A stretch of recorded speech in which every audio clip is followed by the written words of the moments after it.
ప్రపంచంలోనే ఎత్తైన స్తంభాలను వంతెనపై నిలపడానికి ఇంజనీర్లు తమ ప్రాణాలను పణంగా పెట్టారు. ఇప్పుడు సమస్యలా వాటిని ఒకదానికొకటి అనుసంధానం చేయాలి. ఫ్రాన్స్లో మిలావ్ వయాడక్ట్ వంతెన ప్రపంచంలోనే ఎత్తైన వంతెన. ఈ నిర్మాణంలో ఇంజనీర్లకు సమస్యలు, సవాళ్లు ఎదురయ్యాయి. 2 స్తంభాలు రెడీమేడ్ రోడ్డు విభాగాలను పట్టుకోవాలి. ఒక్కో విభాగం కనీసం 25 లోకోమోటివ్ ఇంజన్లకు సమానం. అలా 8 విభాగాలున్నాయి. అసలిప్పటి వరకు ప్రపంచంలోనే 5,000 టన్నుల బరువును 800 అడుగుల ఎత్తు వరకు మోసుకు వెళ్లే క్రేన్ ఎక్కడా లేదు. క్రేన్ను పైన ఉంచడం ద్వారా రహదారి విభాగాన్ని ఎత్తినట్లయితే పిల్లర్లు ఎత్తుగా ఉన్నందున వాటిని లాగితే లోపల సులభంగా కూలిపోతుంది. స్తంభం ఎంత ఎత్తులో ఉంటే దాని పైభాగం అంత పల్చుగా ఉంటుంది. ఈ సమస్య నిర్మాణ బృందాన్ని బలహీనపరిచింది. దీనివల్ల మిలావ్ వయాడక్ట్ నిర్మాణం జాప్యంగా జరుగుతోంది. ప్రతిరోజు ఆ నిర్మాణ కంపెనీకి $30,000 జరిమానాగా విధిస్తున్నారు. ఫ్రాన్స్లోని మిలావ్డక్ట్ వంతెన ప్రపంచంలోనే అత్యంత ఎత్తైన వంతెన. 2004లో 394 మిలియన్ల యూరోస్తో నిర్మించబడింది. భూమి నుంచి దాదాపు 1,125 అడుగుల ఎత్తున నిర్మించిన ఈ వంతెన ఇంజనీరింగ్ సామర్థ్యానికి ఒక ప్రతీకగా చెప్పొచ్చు. ఐఫిల్ టవర్ కన్నా 45 అడుగుల ఎత్తుంటుంది. ఈ వంతెనని చూస్తే ఆకాశంలో వెళ్లాడుతున్న వంతెనగా కనిపించడం ఖాయం. ముందుగా ఈ వంతెన నిర్మాణానికి ఒప్పుకున్న ఒక కంపెనీ ఆ తర్వాత చిక్కుల్లో పడింది. ఫ్రాన్స్లోని పల్లాలు, కొండ చర్యలు, 130 కిలోమీటర్ల వేగంతో వచ్చే తుఫాన్ వంటి గాలి వీరి పనిని మరింత భారంగా మార్చింది. ఇక అసంభవం అనేలా చేసింది. ఇంత ఎత్తులో 4 దారుల హైవేని ఇది వరకు ఎప్పుడూ ఎక్కడా ఎవరూ నిర్మించలేదు. అసలు అంత ధైర్యం కూడా ఎవరూ చేయలేదు. మిలావ్ వయాడక్ట్ నిర్మాణానికి ఇంజనీర్లు వారి పరిమితులను దాటడమే కాదు, చాలా కష్టపడి పనిచేస్తున్నారు. మరోవైపు ఈ వంతెన నిర్మాణం ఫ్రెంచ్ ప్రభుత్వానికి ప్రతిష్టాత్మకంగా మారింది. 1980లో ఫ్రాన్స్ నుంచి స్పెయిన్ వెళ్లే పర్యాటకులు ముఖ్యంగా సెలవు దినాల్లో అటు నుంచి ఇటు నుంచి అటు రాకపోకలు ఎక్కువగా కొనసాగిస్తూ ఉంటారు. అందువల్ల ట్రాఫిక్కి ఇబ్బందికరంగా ఉంటుంది. ఎన్నో నగరాలను దాటుకుంటూ వెళ్లాల్సి ఉంటుంది. రోడ్లెప్పుడు ట్రాఫిక్ జామ్తో నిండిపోయి ఉంటాయి. అంతేకాకుండా ఈ నగరం ఎంతో ఎత్తులో పర్వతాల మధ్యలో ఉంటుంది. ఉత్తర ఫ్రాన్స్ నుంచి వచ్చే ట్రాఫిక్ ని దాటాలంటే ముందుగా ఒక జిగ్జాగ్ రోడ్డు మీదుగా కిందకి దిగాలి. ఆ తర్వాత రెండోసారి మళ్లీ పైకి ఎక్కాల్సి ఉంటుంది.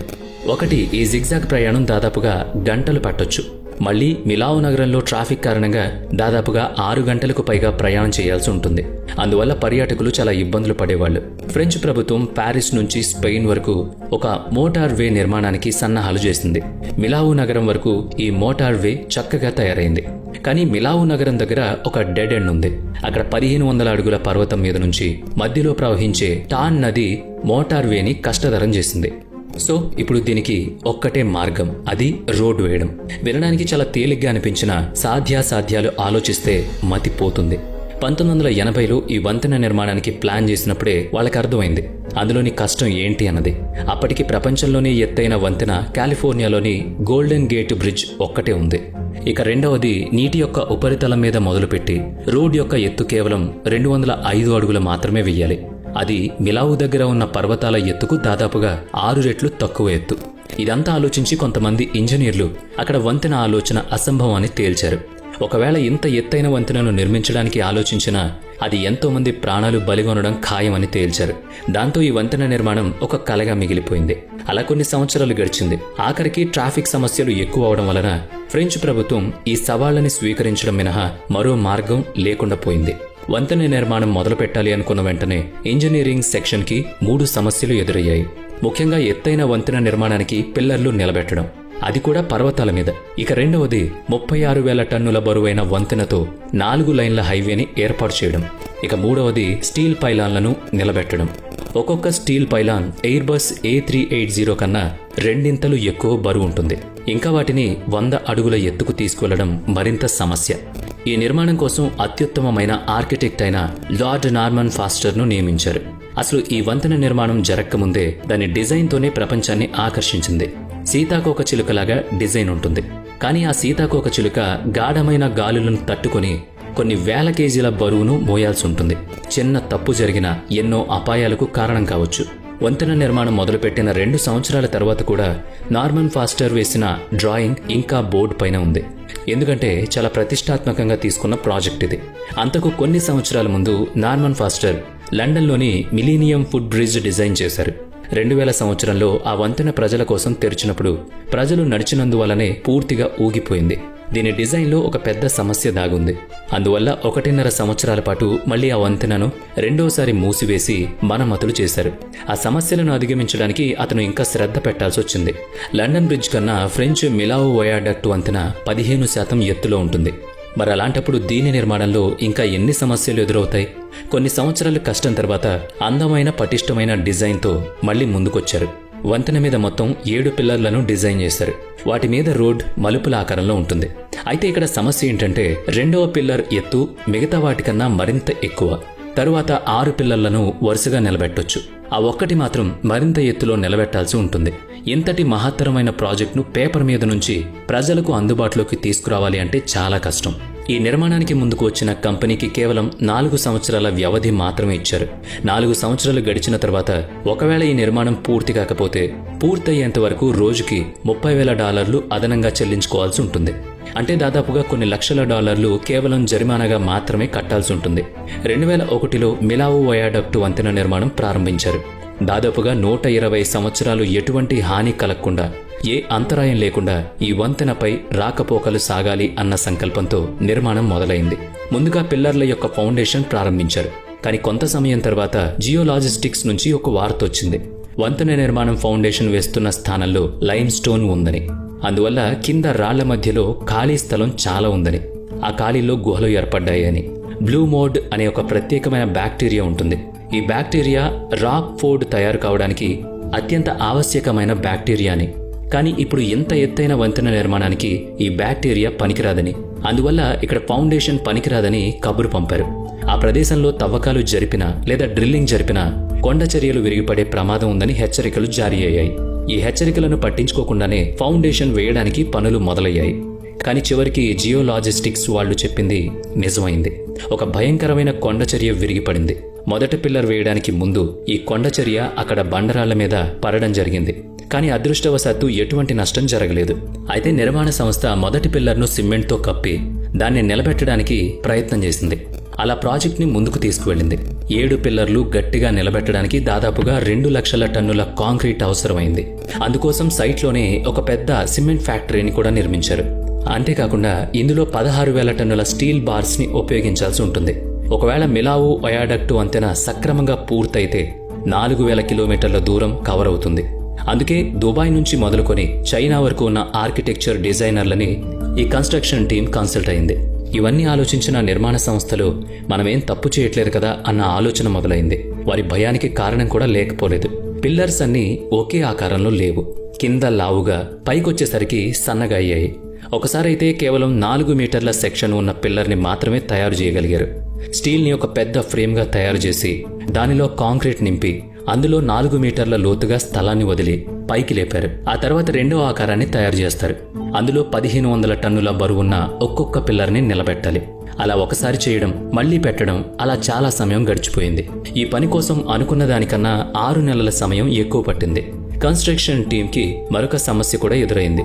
తయారైన పిల్లర్లను సరిగ్గా వాళ్లు అనుకున్న విధంగా నిలబెట్టలేకపోతే బీసీ రోడ్ కూడా సవ్యంగా ఉండదు. పిల్లర్ కింది భాగం 10 సెంటీమీటర్లు అటు ఇటు అయినా సరే పైకి పంపిన పిల్లర్లు 6 మీటర్ల తేడాతో తయారవుతుంది. అందుకే అంత నిశ్చితంగా పిన్ పాయింట్గా పిల్లర్లను నిలబెట్టడం కోసం GPS టెక్నాలజీని ఉపయోగించారు. ఆకాశంలో ఉన్న ఎన్నో శాటిలైట్స్ ద్వారా పిల్లర్స్ని పిన్ పాయింట్గా యాక్యురసీతో నిలబెట్టడం జరిగింది. అలా GPS టెక్నాలజీ ద్వారా మొత్తానికి వాళ్ళు అనుకున్న విధంగా పిల్లర్స్ని నిలబెట్టగలిగారు. అలా రోజులు గడుస్తున్నాయి, నెలలు గడుస్తున్నాయి. కానీ నవంబర్ 23 నాటికి 7 పిల్లర్లని ఎత్తులో నిలపగలిగారు. 245 మీటర్ల వెడల్పు ఉన్న రెండవ పిల్లర్ ప్రపంచంలోనే అతిపెద్ద పిల్లర్గా నమోదైంది. అయితే దీని తర్వాత కూడా కన్స్ట్రక్షన్ టీం రిలాక్స్ అవ్వలేకపోయింది. వారికి మరొక సమస్య ఎదురైంది. అంత ఎత్తులో 1.5 కిలోమీటర్ల వెడల్పున్న రోడ్డును నిర్మించి అక్కడ ఆ పిల్లర్ మధ్య దీన్ని నించోబెట్టాలి. అది అంత తేలికైన వ్యవహారం అయితే కాదు. దాదాపుగా రోడ్డు బరువు 36,000 టన్నులుంటుంది. 90 ఎయిర్ బస్సెస్ A308ల బరువుతో అది సమానం. దీంతో ఏ చిన్న తప్పు జరిగినా ఆ వంతెన మీద నడిచే వ్యక్తి ప్రాణానికి, అక్కడ పనిచేస్తున్న కార్మికులకి ప్రమాదం. అంతేకాకుండా కొన్ని కోట్ల డాలర్ల నష్టం కూడా జరుగుతుంది. ఇక్కడ ఒక విషయం గుర్తుపెట్టుకోవాలి. న్యూయార్క్లోని బ్రూక్లిన్ వంతెన నిర్మాణ సమయంలో 34 మంది కార్మికులు చనిపోయారు. 1970లో ఆస్ట్రేలియాలోని వెస్ట్ గేట్ బ్రిడ్జ్ నిర్మాణ సమయంలో 35 మంది కార్మికులు బలయ్యారు. చరిత్రలోని ఈ ప్రమాదాలను చూస్తే కన్స్ట్రక్షన్ టీంకి కూడా భయం వేస్తుంది. అందుకే మిలావు వయాడక్ట్ నిర్మాణానికి స్టీల్ని కొద్ది భాగాల్లో పైకి తీసుకువెళ్లి అక్కడ నిర్మించాలని ఆలోచన చేసింది. ఇందుకోసం అక్కడ 100 కిలోమీటర్ల దూరంలో ఉన్న స్టీల్ వర్క్ ఫ్యాక్టరీ యొక్క సహాయం తీసుకుంది. ఇంత పెద్ద పోర్షన్లలో స్టీల్ భాగాలను తయారు చేయడంలో ఆ కంపెనీకి కొంత అనుభవం ఉంది. అలా 2200 స్టీల్ సెక్షన్స్ ని తయారు చేశారు. ఒక్కొక్కటి ఒక్కొక్క డిజైన్లో ఉంటుంది. ఒక్కొక్కటి కనీసం 90 టన్నులు. అంతేకాకుండా వెంట్రుక వాసి తప్పు కూడా లేకుండా వీటిని తయారు చేయడం విశేషం. కట్టింగ్ దగ్గర నుంచి డ్రిల్లింగ్ దాకా ఎంత కష్టమైన పనైనా వాటిని సమతుల్యంతో తయారు చేయగలగాలి. కానీ ఇప్పుడే అసలైన ఛాలెంజ్ మొదలైంది. వీటిని 100 కిలోమీటర్ల దూరంలో ఉన్న కన్స్ట్రక్షన్ సైట్ వరకు చేర్చాలి. అందుకోసం ఒక పెద్ద రూట్స్ ప్లాన్ చేశారు. అప్పటికప్పుడు పోలీసులను రప్పించారు. ఒక్కొక్క భాగాన్ని పోలీసుల కాన్వాయ్తో కలిపి మొత్తానికి వాటిని రవాణా చేసే పని మొదలుపెట్టారు. అందుకోసం 2000 మందితో కూడిన కాన్వాయ్ని ఉపయోగించాల్సి వచ్చింది. ఈ స్టీల్ సెక్షన్స్ ని వెల్డింగ్ చేసి పిల్లర్ల మీద వాలుగా నిలబెట్టాలి. ఆ తర్వాత ఆ వెల్డింగ్ పూర్తి చేసి సాధారణ వంతెనగా మార్చాలి. అసలైతే ఇది ప్లాన్. కానీ ఇదంతా అన్ని వంతెనలలాగా ఆషామాషి కాదు. 250 మీటర్ల ఎత్తున్న ఒక్కొక్క పిల్లర్ను 342 మీటర్లు ఎత్తుకు లేపి 5 టన్నుల బరువున్న ఒక్కొక్క పిల్లర్ని అక్కడ వాలుగా నిలబెట్టగలగాలి. అలా నిలబెట్టినప్పుడు ఒక పిల్లర్కి రెండవ పిల్లర్కి మధ్య ఎటువంటి సపోర్ట్ ఉండదు. అందువల్ల స్టీల్ సెక్షన్స్ అన్నీ మళ్లీ కింద పడిపోయే ప్రమాదం ఎక్కువగా ఉంది. ఇది ఆ కన్స్ట్రక్షన్ కంపెనీకి ఒక పెద్ద తలనొప్పిగా మారింది. కర్రతో ఒక టేబుల్ని తోస్తే టేబుల్పై ఎటువంటి ప్రభావం పడదు. భౌతిక శాస్త్రంలో ఈ నియమాన్ని ఎక్కడ కూడా అనుసరించాలి అనుకున్నారు. ఇందుకోసం పిల్లర్ల మీద ఒక సిస్టమ్ని తయారు చేయాలి అనుకున్నారు. తయారు చేసిన రోడ్ సెక్షన్స్ ను పైకి లేపి ముందుకి నెట్టాలి. దానివల్ల పర్వతాల వైపుకి వెళుతుంది. దాని ప్రభావం సూటిగా పిల్లర్ల మీద పడదు. ఇందుకోసం 170 మీటర్ల తాత్కాలిక స్టీల్ స్ట్రక్చర్స్ ను నిలబెట్టారు. రోడ్ సెక్షన్ కి సగం బరువును ఎత్తేలా చేశారు. ఇది ఒక కొత్త విధానానికి ప్రోటోటైప్. ఈ విధానాన్ని పరీక్ష చేసే టైం కూడా వాళ్లకు లేదు. ప్రపంచంలో అత్యంత ఎత్తైన వంతెన యొక్క భవిష్యత్తు ఒక ప్రోటోటైప్ మీద ఆధారపడి ఉంది. 26 ఫిబ్రవరి 2003 కన్స్ట్రక్షన్ టీంకి ఒక ముఖ్యమైన రోజు. ఇన్ని సంవత్సరాల వారి శ్రమకి ఆ రోజు ఒక పరీక్ష. పిల్లర్లు ఇంకా రోడ్డు విభాగం, స్తంభాలు ఒకే రోజు పరీక్షించాలి. రోడ్డు విభాగాన్ని మరియు పిల్లర్లను బలోపేతం చేయాలి. ఈ కొత్త విధానంలో హైడ్రాలిక్ ర్యాంప్ సిస్టమ్ ఇన్స్టాల్ చేయబడింది. సిస్టంలో అన్ని ర్యాంప్లు ఒకదానికి ఒకటి ఏకకాలంలో కనెక్ట్ చేయబడ్డాయి. వేగంతో రహదారి విభాగాన్ని ఎత్తడం ద్వారా ముందుకు నెట్టాలి. వాటి సింక్రొనైజేషన్ కూడా చేయాల్సి ఉంటుంది. కొంచెం తేడా వచ్చినా మొత్తం బరువు మరో పిల్లర్పై పడుతుంది. అది మొత్తం వంతెనను నాశనం చేస్తుంది. వంతెన మొత్తం కొలాప్స్ అయ్యే అవకాశం ఉంటుంది. అదృష్టవశాత్తు హైడ్రాలిక్ ర్యాంప్ సిస్టమ్ పనిచేసింది.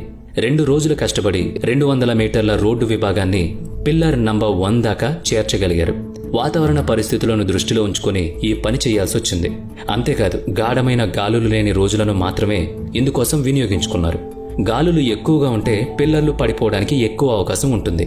1940లో వాషింగ్టన్లోని టోమానారో సస్పెన్షన్ బ్రిడ్జ్ పిల్లర్లు గాలిదాటికి కూలిపోవాల్సి వచ్చింది. ప్రారంభమైన కొన్ని నెలలకే ఆ వంతెన ముక్కలుగా విరిగిపోయింది. నదిలో పడిపోయింది. మిలావు వయాడక్ట్ అలా కాకూడదని చాలా జాగ్రత్తలు తీసుకున్నారు. రోజులు గడుస్తున్నాయి. రహదారి విభాగాన్ని పిల్లర్స్ మీద పెట్టేందుకు జోరుగా పనులు సాగుతున్నాయి.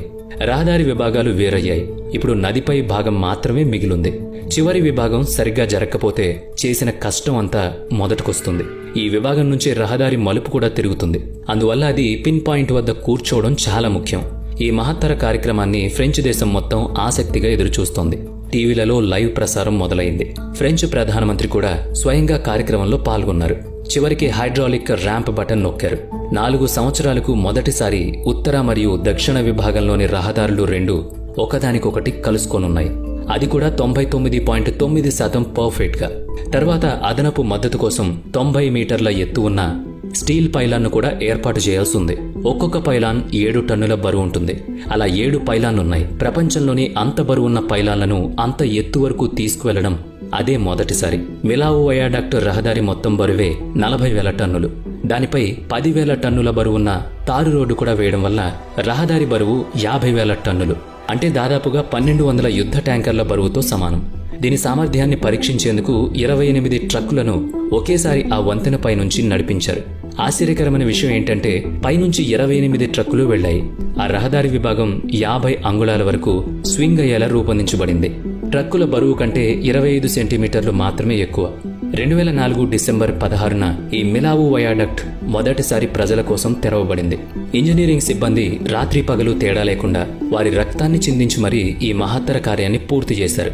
ప్రపంచంలో అతి ఎత్తైన వంతెనగా మిలావు వయాడక్ట్ వంతెన పేరు పొందింది. అంతేకాదు, అనుకున్న సమయం కన్నా ఇంకా ముందే ఆ వంతెనను పూర్తి చేసి రికార్డు నెలకొల్పారు.